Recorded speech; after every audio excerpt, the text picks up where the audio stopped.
We have special guests with us. Former Senator Mike Gravel is here. Mike, how are you? Not too bad, Jimmy. Thank you for having me on. So it's great to have you back on. They announced the first debate. The Democrats announced their first debate, and it's going to be the 26th and 27th of June. Now, I know you're running for president. Did you make the debates? No, I didn't. The kids who are running the campaign told me about a week ago that it didn't look like we were going to get sufficient numbers. I think we got about 45,000 donors, but that's obviously not enough to make the cut.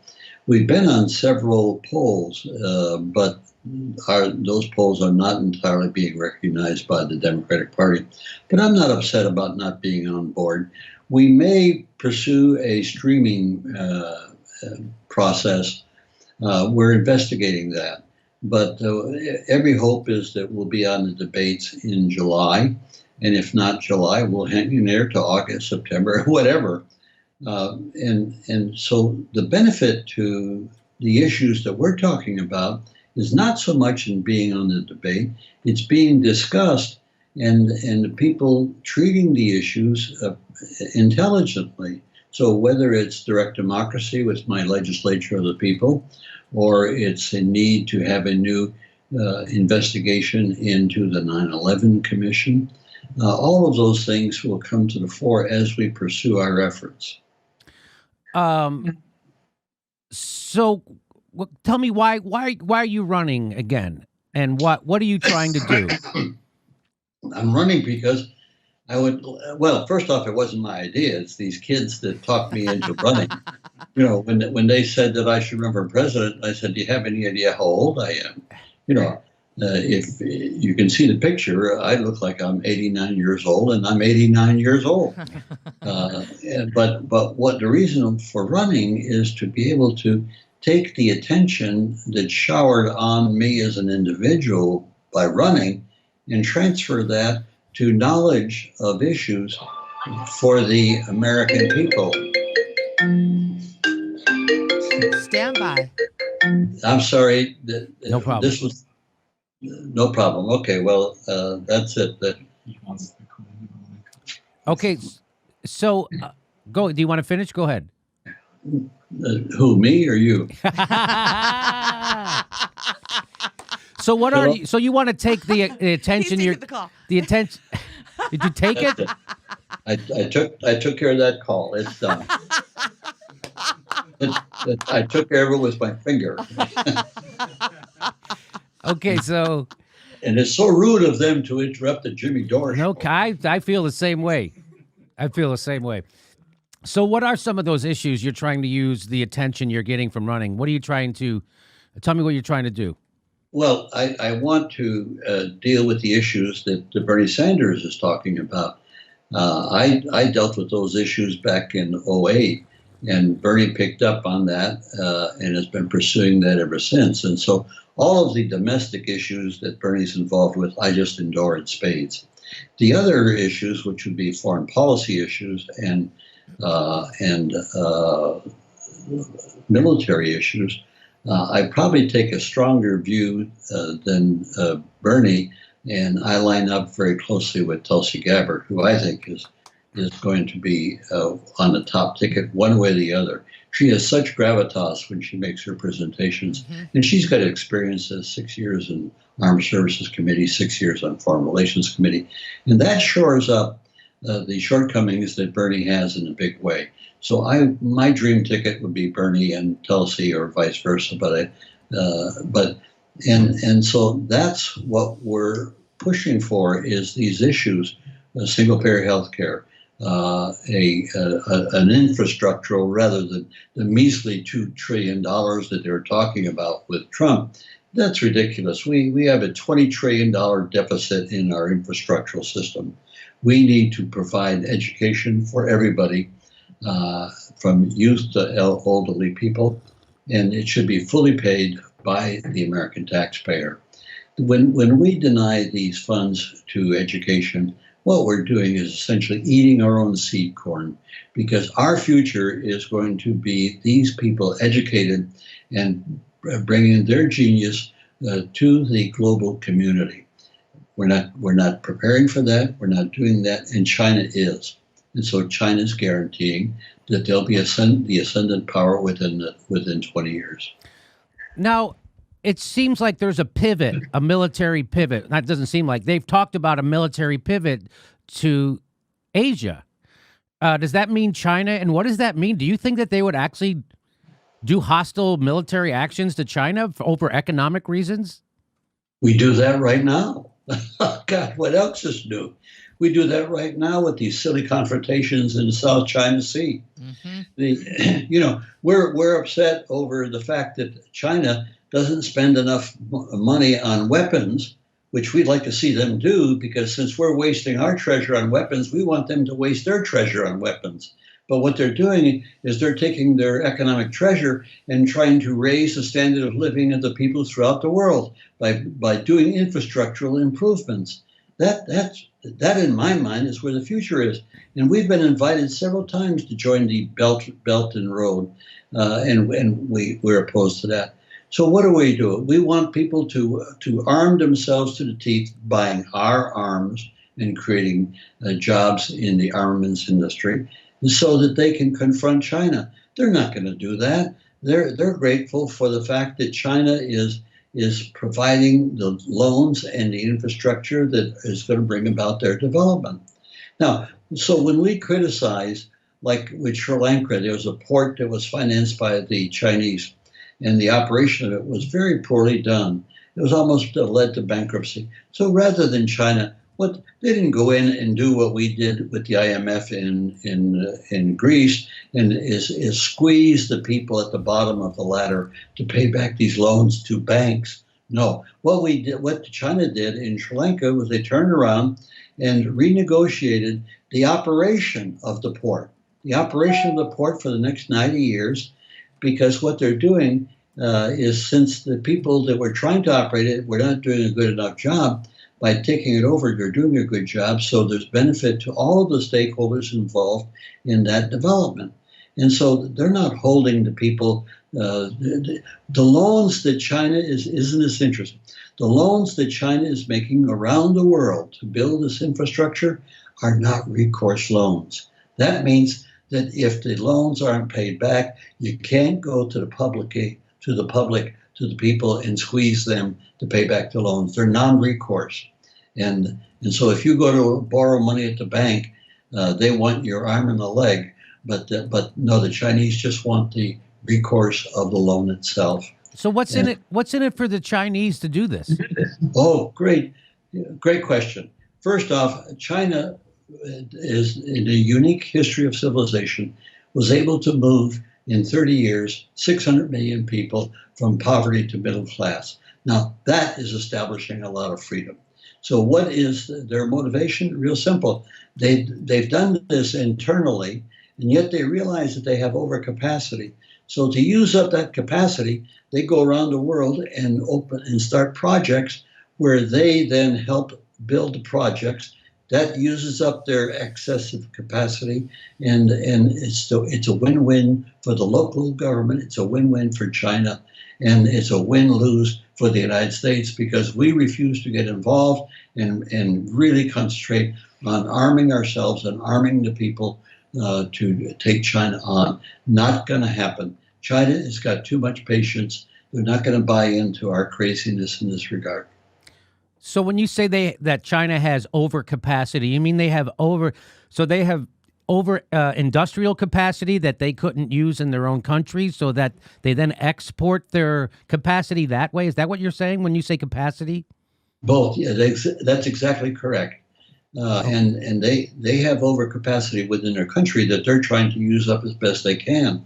They did that. That's how they moved 600 million people from poverty to middle class. Now what they want to do is to move several billion people from poverty to middle class. That's what China's trying to do. And we are opposing them and sabotaging every time they try this. But they're going to just be patient, and they're not going to confront us. You know, we have the Thucydides trap. I don't know if you're aware of what that is. No. And Thucydides was the historian of the Peloponnesian War. And what he found was that when the power is threatened by an ascendant power, the possibility of war is very imminent. There's been 16 instances of this in human history. 4 of them have been resolved peacefully. The rest have all resulted from wars. And so we saw in the last century the loss of Britain or the attempted conflict between Britain and Germany. And Britain won, but it was a product of a war. After the Second World War, the British Empire imploded, and they just grabbed us and hung on with us. And so that was a peaceful evolution. Now, what will happen with the United States? If it's up to China, it'll be peaceful. If it's up to the United States, there's a great possibility of war that we would instigate because we resent the fact that China is going to be superior to us economically, scientifically, and many other areas within 20 years. So they would be the ascendant power, China? Correct. Okay. And we would be the hegemon that is being displaced by the rise of China. So Trump has been encouraging and pushing the European allies to spend more money on arms. And you think that's tied in with the China also? It certainly is, because keep in mind that the United States is responsible for 50% of the arms production in the world. Really? So here, digest that. More than 50% of the arms production in the world is the United States providing that. So what we want to do is have people buy our arms, get loaded up to the teeth with this capability of killing people, and China takes the opposite direction. Here, let me give you an interesting development that's going on that's not fully perceived. You hear in the American press a great deal about the South China Sea and the fact that China is creating these islands. They're dredging up the dirt and creating an island and putting an airport on the island. What they're doing, and most people don't realize it, they only have 2 aircraft carriers. We have 19. Now, that'll give you an idea of the disbalance. And so we like to move our aircraft carriers around and show the flag and show how powerful we are. China doesn't have to do that. China's only interested in one thing, and that is sustaining and securing their trade routes. South China Sea is the major trade route for China, also South Korea and Japan. And so they're afraid that the United States with Singapore could block the access out of the South China Sea. So what the Chinese have done, which I think is very clever, they've created these islands. And what are they? These islands are stationary aircraft carriers that are unsinkable. Let me repeat that. These islands are aircraft carriers that are unsinkable. And yet they're in a defensive position, to defend the position of the South China Sea for the ability of China, Korea, Japan to transmit their treasure to other parts of the world who are prepared to buy it. So aren't nuclear weapons supposed to stop this kind of stuff? Like China has nukes, right? A small fraction of what we have. Yeah, but you only need, how many nukes do you need? Well, that's a good question. How many nukes do you need? We have about 1,000 pointed at Russia and China. How many nukes do we need? Well, let me tell you that right now, the Defense Department and our political leadership are spending, they say, $1.7 trillion on refurbishing our nuclear capability. Well, that's not 1.7 trillion. It's more like $4 or $5 trillion because if we have cost overruns, as we know, within the Department of Defense. So here we're spending $4 or $5 trillion to improve our delivery system and our nuclear capability to be able to threaten the world with terror because we've got the will to use this. Now, this is the top priority of the Defense Department. Top priorities to build all these new capabilities. Now, in point of fact, this is the mother of boondoggles, because if you really analyze it, these weapons are not usable. If any one of the 8 other countries who have nuclear capability were to discharge that nuclear capability, whether it's against Iran by Israel, whether it's Pakistan with respect to India, or whether it's the United States with North Korea, what you do is you trigger a nuclear winter and you eclipse the sun for more than a decade, and we're all going to die a miserable death. So these weapons that we're spending trillions of dollars on are not usable by us or anybody else. And it's thought that we got to have them to retaliate. You don't need to retaliate. Anybody that launches causes a nuclear winter. Yeah, well, so that's why to retaliate. So that's why I'm saying, like, all this stuff of us being, doing the saber rattling with China, it's all moot, isn't it? Because either one of us sets off a nuclear bomb and then that's it. That's what I mean. Like, we have 1,000 nukes. They only have a couple. It doesn't matter, because if you set off a couple, that's a nuclear winter, right? Well, but you think about maybe 20 to 100 would trigger nuclear winter. But every one of the countries that have nuclear capability have over 200 nukes. So anyone can do this job properly and destroy the planet and destroy all of us that are on. And you would say, well, that's an exaggeration. Oh, no, it's not an exaggeration. I and you would not be here if it weren't for a fellow by the name of Vasily Arkhipov, who was the one that prevailed in the contest within a sub that had a nuclear device and was prepared to, and really gave the order to launch it. And Arkhipov used his position to deny that launch. That means that the issue between Kennedy and Khrushchev was moot. The decision was made by a submarine commander to go ahead and unleash Armageddon. And I was 32 at the time, and I would not be here if it weren't for Vasily Arkhipov, a Russian commander who later became an admiral, and who also died of radiation because he was the executive officer on the K-19, the Widowmaker. So there's a whole history of this going on with the nukes. But what disturbs me is that you get normal people on the Armed Services Committee and normal people in the Pentagon that are fashioning these suicide pills for all of us, and they just act like this is just normal. There's nothing unusual about setting the world and destroying the world. That's our job. We're the military leaders. That's our job, is to, quote, defend the country, but it's the defend of country like we were going to do in Vietnam. If we used nukes, we could destroy the country in order to defend it. And that's what we're talking about. We're going to destroy the world in order to make it safe for democracy.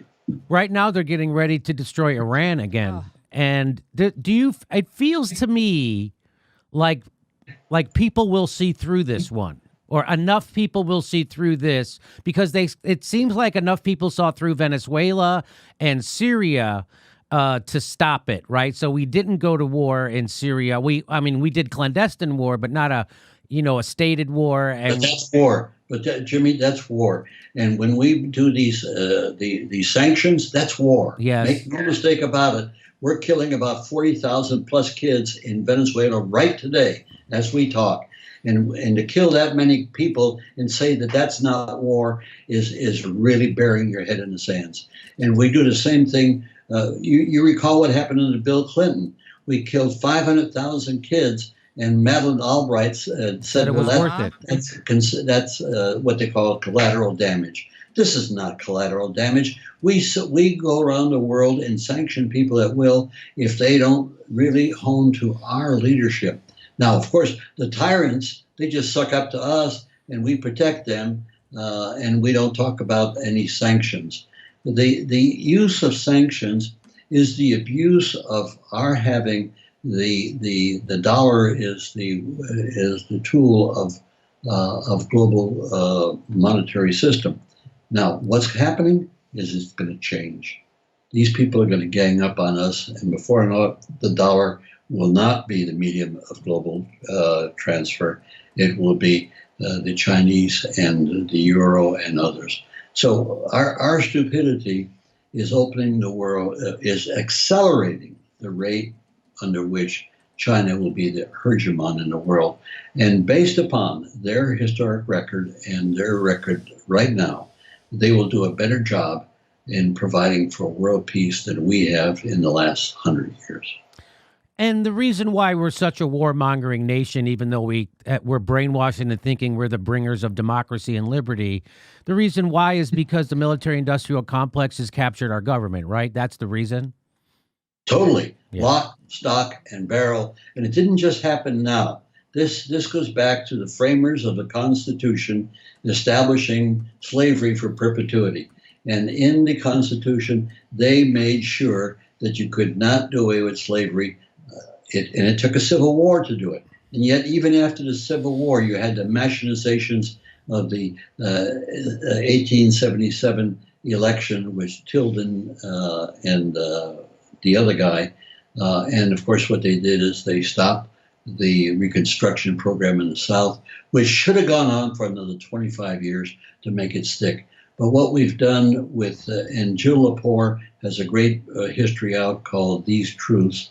And what we have is a situation where the underlying thread of our development was slavery.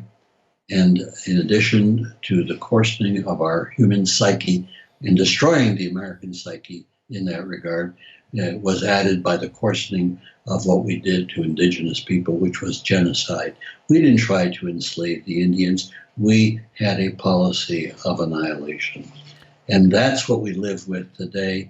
Is though we don't recognize it, and the pundits are saying how great we are, that's the reason why the people have been so dumbed down on this subject, is because they've been intoxicated with the fact that we are the greatest nation in the world. That is nothing but bullshit.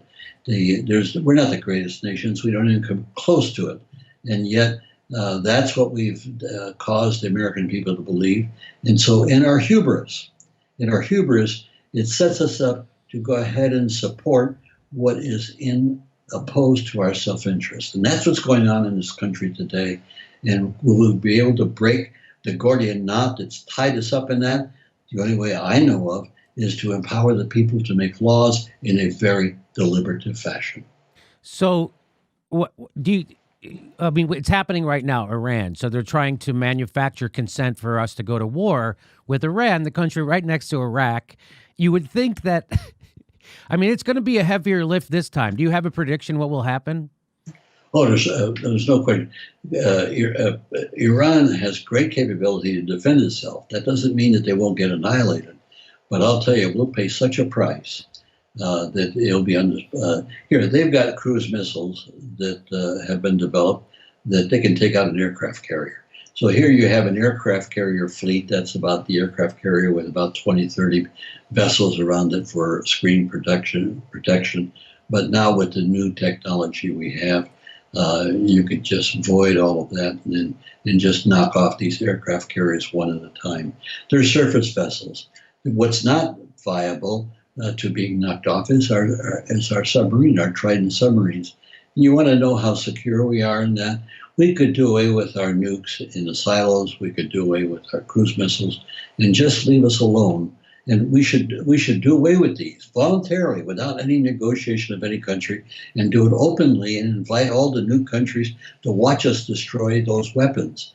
And what we would still have 12 Trident submarines, each one with 280 warheads, able to target. Now, 12 by 280. You can do the math. We could hold the world hostage with one Trident submarine. And that's what we have. We have a redundancy, a foolish redundancy, which was to accommodate admirals and generals. Most people don't realize that we have more admirals and generals right now on the payroll than we had when we had 12 million people under arms in the Second World War. Does that not say something? And of course, the military have a grid system to cover the entire world. So we have divided up the world into a grid system where we have an admiral or a general who covers these areas, because of course we're the world hegemon, and we have we're responsible for controlling everybody. Well, I really hope you can make it into the debates. I hope you start polling a little higher. So the litmus test, I think, is you have to get it. Was it 1% in the poll? Yeah, 1% in the polls, and in several polls, I'm more than that. Yeah. In several polls, I beat Beto, I beat Hildebrand, I beat Warren. So it depends on the poll, and obviously, where the poll is of a progressive community, I do very well. But that's no different than what happened in '08. They pushed me out of the debates, and yet whenever they did blind polls, I was always on top.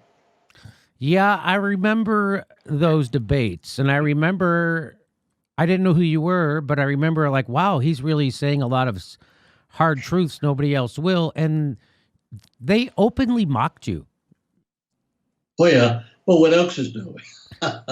The truth sometimes cannot be handled by mental midgets, and that's who we have in power in this country. Yes, no doubt about it. I mean, and not just in the White House. Well, no, of course, in the Congress.